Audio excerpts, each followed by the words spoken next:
conducta surgidas dentro de un grupo judío, de una secta judía bastante estricta, estas ideas terminaron por transformarse en la base de un mensaje religioso para todos los gentiles, para todos los no judíos, y en la inspiración para una religión nueva que terminó por abolir la mayor parte de los preceptos propios del judaísmo. Yo creo que ya he cumplido, o tengo un minuto más. Bueno, si quiere el embajador Puente Ojea compartir, llevan ustedes 16 minutos y 17 segundos pues de intervención. Le dejo a Gonzalo la palabra de nuestras posibilidades. Y ya surgirán algún otro comentario. Por supuesto que sí, embajador. Tiene usted esos 4 minutos que le ha dejado su compañero de mesa. Gracias por la precisión, perdón, y lo bien que funciona su reloj. Casio, es de estos de los chinos. Muchas gracias por su seriedad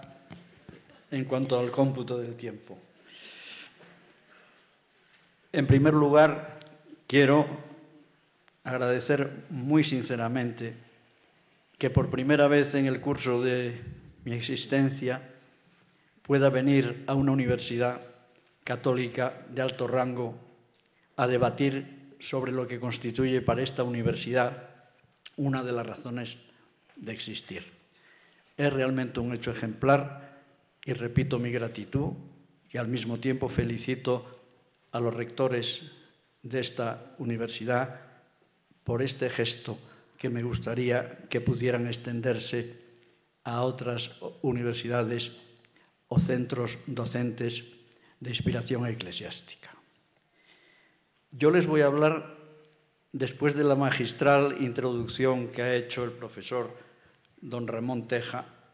muy útil porque está nutrido con elementos informativos de mucha garantía, porque es bien sabido en los medios académicos que la producción histórica e intelectual del profesor Teja ocupa una primera línea en este país. Por lo tanto, muchas gracias. Sin embargo, a mí me interesa esencialmente, y creo que en definitiva, en último término, lo que puede interesar más a este auditorio es la cuestión veritativa. Es decir, fijar si lo que se llama hoy día fe cristiana tiene documentalmente una posibilidad de expresar la legitimidad histórica de un mensaje auténtico de Jesús, o por el contrario, los contenidos de esta fe cristiana derivan de una perversión en la descripción de la figura de Jesús por parte de un outsider, aunque naturalmente de raza y formación intelectual judía y también pagana, que fue Pablo de Tarso. La irrupción de Pablo es rigurosamente los documentos verdaderamente más antiguos sobre los que está edificada hoy día la dogmática de la Iglesia Católica. Es curioso que en todas las ediciones de la Biblia desde hace ya siglos se nos ofrece primero el acervo evangélico, los 3 sinópticos, los Hechos de los Apóstoles, el Apocalipsis. Perdón, el Evangelio de Juan, los Hechos de los Apóstoles y el Apocalipsis. Y luego, después, como algo, si dijéramos, posterior, relativo a lo que se dijo antes, las epístolas auténticas y algunas menos auténticas de Pablo de Tarso. El lector que inmediatamente quiere conocer cómo se generó la fe cristiana, automáticamente y de una manera perfectamente natural, piensa que la verdad nuclear de lo que es la fe católica no está en Pablo, sino que está en lo que supuestamente son colecciones de hechos y narraciones de los discípulos herederos de Jesús. Y esto naturalmente produce una minusvaloración,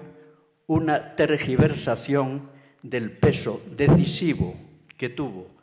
en los escritos de Pablo sobre la configuración de la dogmática religiosa que inmediatamente, ya en el siglo I, acogió la Iglesia que después sería la Iglesia desarrollada ya de siglos II y posteriores. Esta estructura de editorial del Nuevo Testamento no es casual, porque las epístolas de Pablo, por lo menos las principales, se producen en el curso de los años aproximadamente 49 al 60 y algo, 63, 64 del siglo I, es decir, de la era cristiana. Unos entre 15 y 20 años antes que cualquier evangelio, y concretamente, cronológicamente, el más antiguo y modelo de los demás, que fue el Evangelio de Marcos. Es decir, que lo que es el contenido básico de la cristología, es decir, la teoría sobre quién era Jesús y qué atributos le correspondían, y la soteriología, es decir, cuál era el mensaje salvador de Pablo en cuanto que se dirige a un auditorio que se supone que es un auditorio apostólico. Pues bien, tanto la cristología como la soteriología, es decir, quién era Jesús y qué ofrecía Jesús, realmente son algo que no tiene que ver fundamentalmente con lo que fue Jesús de Nazaret, ni con lo que dijo Jesús de Nazaret. Es una invención hecha sobre, en definitiva, fragmentos y patrones de origen hebreo, tanto escatológicos como apocalípticos, pero amasado en una perspectiva general de origen eminentemente pagano, porque las instituciones básicas que existen y los relatos básicos que existen en las epístolas de Pablo, en último término, yendo hacia atrás en la historia, entroncan, después de muchas mediaciones y procesos de transformación, en lo que fue el ciclo de Osiris, la teología menfítica y las tradiciones y cuentos populares, tanto del Alto como del Bajo Egipcio, y que llegan a la misma época de Pablo. Esto se asoció a una serie de manifestaciones en la época helenística que se llamaron religiones de misterios porque se referían a la acción carismática de un personaje que o bien divino o en nombre de un ser divino venía a ofrecer la salvación, entendida por salvación, la inmortalidad, la redención de los pecados y una vida a los que se declarasen cristianos de beatitud y de felicidad eternas, como única verdad universal, definitiva y, en definitiva, la religión necesaria para que las gracias y los dones del sacrificio de Jesús pudieran